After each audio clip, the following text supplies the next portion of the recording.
One day, when she was 4 months old, I was working. I received a call from her babysitter. She had stopped eating and was crying uncontrollably. Her pediatrician sent us to Capitol Health in New Jersey. When we went there, we were released the same day from there with a diagnosis of acid reflux. We insisted on more testing that day, but they assured us that it was acid reflux. We came home and continued life as normal. Between that time, she was regressing her milestones. We had made an appointment to see the pediatrician, but before we could make it to that appointment, the babysitter called and Hannah stopped eating again. We rushed Hannah to CHOP. I knew by taking her there, they would take my concerns seriously. Well, they did. They admitted us that day. They told us we'd be there for a week of extensive testing. The next day, June 5th, Hannah was sent for an MRI. Later that day, at 5:00 p.m., 2 neurologists came in. They woke Justin and I up. They sat down and said, we had seen abnormalities in Hannah's brain. Hannah has a leukodystrophy. We both wanted to know the details because we had never heard of that disease. They proceeded to tell us also,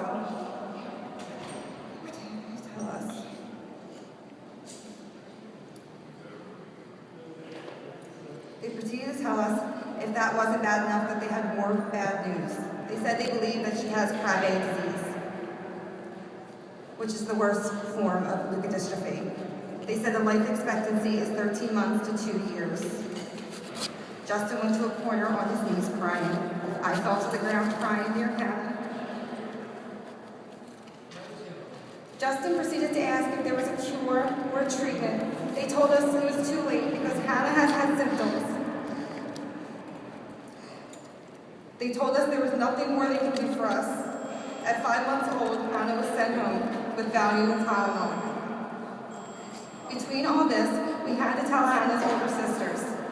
I spoke to their father, and he told them for me, because Justin and I were a mess.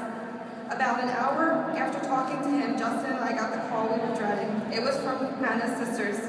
The first thing they said was, we don't want to lose our sister.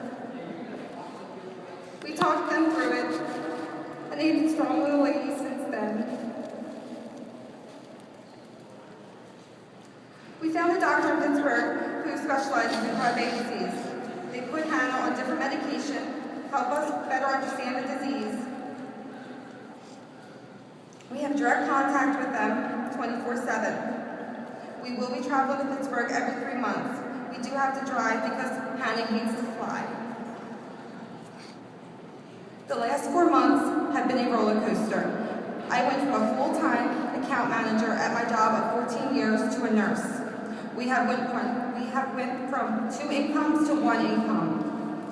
Our house has turned from high chair, swing, playpen, toys, to suction machine, oxygen, pulse ox, feeding pump, nurses, OT, PT, and medications.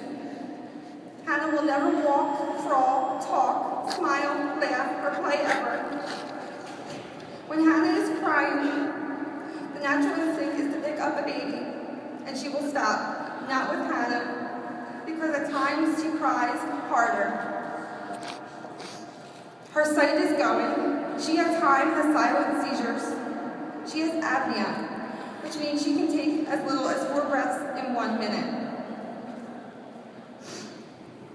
She has to be suctioned throughout the day because she doesn't swallow well. She doesn't move at all. We need to give her physical and occupational therapy at home. She has to be moved every 2 hours to prevent bed sores. She can't get sick at all because a simple cold could take her life. She has nerve and muscle pain.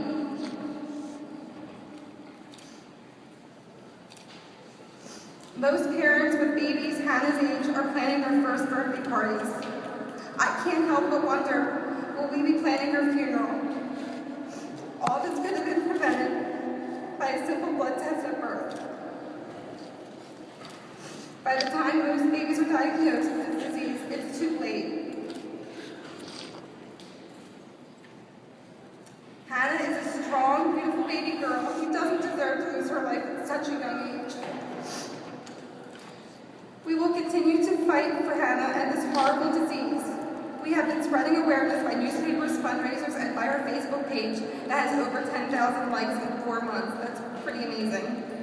Our community has come together with us in the fight of Krabbe. As a team, we will continue to spread awareness.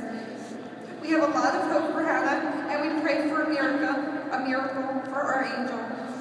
She's a gift from God, and Justin and I are blessed to have her. She has taught us more in 9 months than we have learned in our entire lifetime. We love you, Hannah Bear. I don't believe I need to tell you how important newborn screening is on Krabbe disease.